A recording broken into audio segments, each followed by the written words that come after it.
Alors, il y a deux sortes de vacances. Il y a des vacances pour se reposer et puis il y a les arrêts momentanés d'activité professionnelle remplacés immédiatement par une activité parentale ultra intensive dans un lieu géographique inhabituel. Autrement dit, les vacances avec les enfants. On ne se repose pas du tout, 7h30, c'est une grasse mat, mais ça nous change. Mais t'as vu le nombre de sortes de yogourts qu'ils ont dans les magasins ici? C'est tellement exotique, je me sens complètement dépaysé. Les vacances, c'est l'occasion pour les couples d'être ensemble 24 heures sur 24, toujours exceptionnellement facile, d'échanger entre eux. Moi, par exemple, ma femme et moi, dans nos dernières vacances en Italie, on a échangé la gastro. C'était un joli moment. Après avoir été clouée au lit pendant 2 jours, ma femme, quand elle m'a entendu vomir pour la première fois, s'est levée et m'a dit « C'est bon, mon amour, je me sens mieux.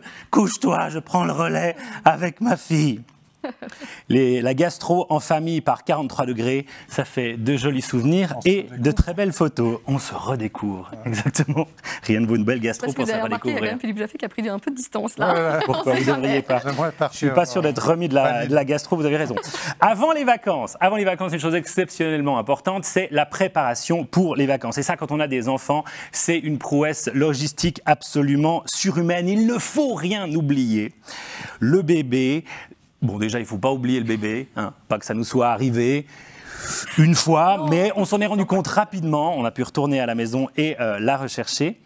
Bref, il ne faut rien oublier. Les habits pour le sec, le chaud, le froid, l'humide, le tiède, les granules homéopathiques, la crème solaire, le doudou. Surtout, absolument ne pas oublier le doudou. Franchement, tu arrives au Brésil, tu te rends compte que tu as oublié le doudou, tu bookes immédiatement un aller-retour pour aller le rechercher. C'est une question de vie ou de mort. Absolument.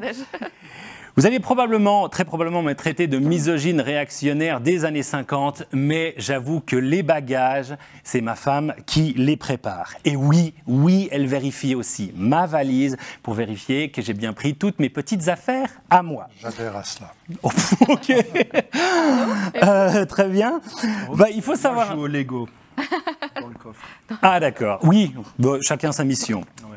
Attendez, mais ce qu'il faut savoir, c'est je confie cette mission à ma femme, mais moi, si je quitte la maison pour une seule journée, sans enfant, quand j'ai 3 trucs à prendre, j'ai quand même une grosse tendance à en oublier 2. Il faudrait savoir que si je préparais les valises, en arrivant en vacances, on se rendait compte qu'on aurait oublié tellement de trucs que toutes les affaires qu'on doit acheter sur place nous coûteraient 3 fois plus cher que les vacances elles-mêmes. C'est donc un choix économique.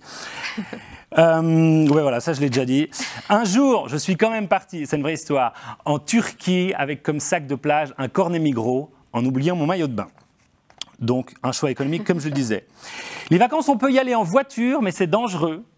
Parce qu'à coup sûr, si tu pars pour le sud de la France en arrivant à Morges, tu auras du siège arrière le premier. C'est quand qu'on arrive, et quand il reste 7 heures de route, ça peut être un peu long. Les vacances, on peut aussi y aller en avion. Mais non, en fait, on ne peut pas y aller en avion. En fait, il ne faut pas y aller en avion. Pourquoi? Bon, déjà, le CO2, tout ça, hein, Nanège nous en a parlé. Et puis en plus, les enfants dans un avion, c'est pas possible. J'adore les enfants, je vous jure. Mais dans un avion, je suis comme tout le monde, je prie chaque seconde pour qu'il n'y en ait pas un qui s'assoit à côté de moi. Ils ont mal aux oreilles, ils se font chier, ils hurlent à la mort. Le vol dure 8h30. C'est pas de leur faute, franchement. Hein. C'est pas leur milieu naturel. Un enfant dans un avion, c'est comme Yverdon Sport en Super League, pas à sa place du tout.